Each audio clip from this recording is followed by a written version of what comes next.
მუშაკი ახსენე. გასაუბრების მიზნით. შობლებს ემუქრებით სოციალური მუშაკით. არ ვემუქრები, ეს არა.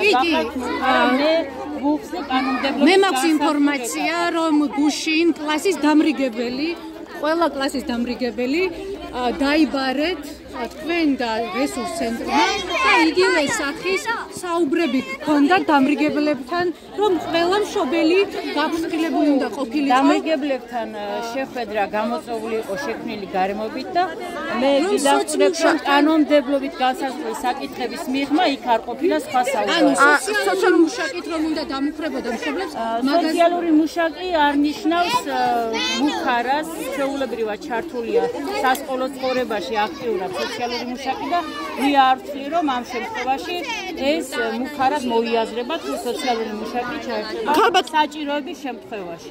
ქალბატონო ბელა, თქვენ როგორც დირექტორი, აი რას აკეთებთ? 3 წელია მშობლებმა ვერ გაიგეს, სკოლას რეაბილიტაცია ჩაუტარდება თუ უნდა დაინგრეს? მე არ ვაკეთებ მაგაზე კომენტარს. 3 წელია მშობლები თქვენს პასუხსელოდებიან, ქალბატონო ბელა. ინტერვიუ სრული გიდევთ უშინდელი მოისმინეთ პასუხები. თქვენ იქ არ ბრძანდებოდით და მე მგონი საკმარისია.